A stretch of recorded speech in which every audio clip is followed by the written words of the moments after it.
I am so glad you are here. We're going to be talking about knot magic today on our Tuesday magic thing. Oh, my knot cord went away. Thought I'd use this color today because I think you can see it.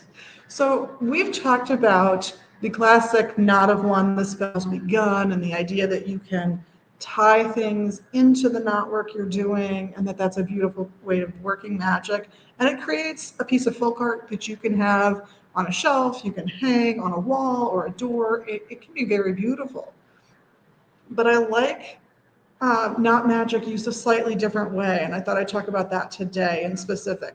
So this is you want to draw, you want to do specific types of knots for this. You want to draw the cord in a certain way.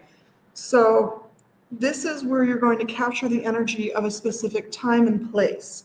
The classic example would be little old ladies selling wind in knot magic form to sailors centuries ago, so that if they got into the doldrums, they could unknot the wind magic and get to move the ship forward.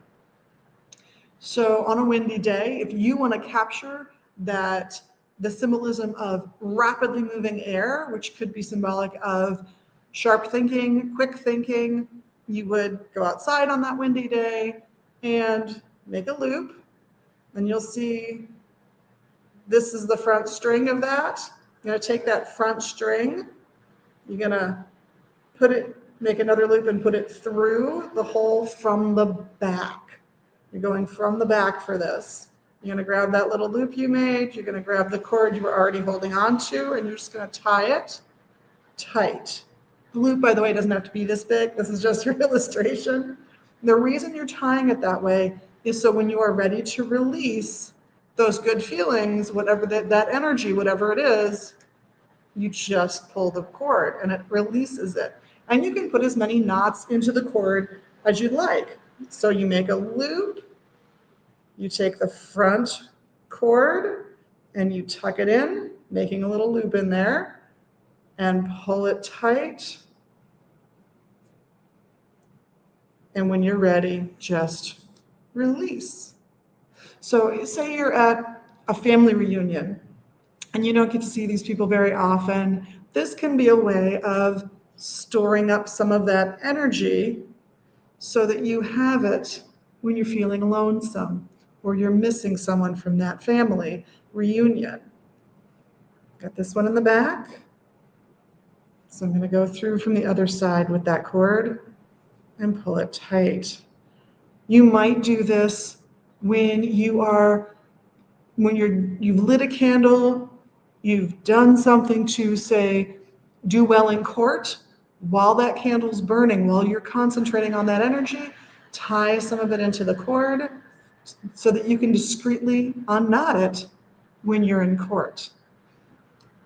Or you want to be more wealthy than you currently are. Go to a high-end department store, a place that's a little out of your reach for regular shopping. Tie that knot, get that wealth in there, and when you go ask for a raise, release that knot so that you get that energy. This can be used in hundreds of creative ways. Really good romantic night or the magic of your wedding. Tie a little knot for the future. So when times are tough, you can fall back into that wonderful feeling. This is just a yard of simple red cord that we sell here at the shop. Super easy to work with, but any cord will do. So if you want to capture a little energy for yourself from a fire, for when you need a little energy and boom in your life, a little passion, knot a little bit of that energy in by tying your knot in front of that fire. You're looking to dive into your subconscious, deal with emotional issues. That's easy.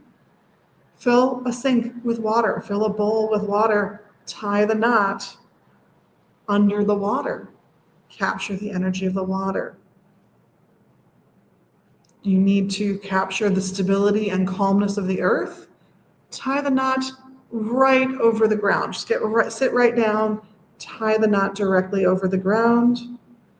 And again, tie as many of these knots as you would like. however many you think you might need, or if numerologically there's a particular number you'd like to get to, then just keep tying until you've got the right number of knots. These are going to be undecorated and simple, and they are designed to be undone later when you want the energy. So enjoy it, make good use of it. And just to let you know, I did not learn about this from my witchy teachers of my past and my youth.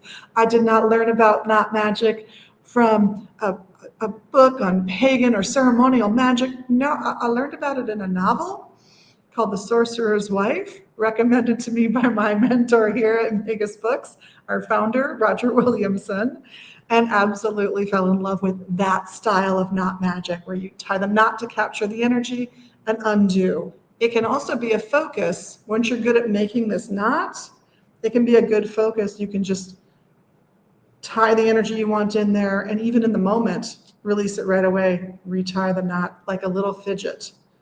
So enjoy your knot magic, because it's real. This is Liz at Magick Books and Herbs and at magickbooks.com.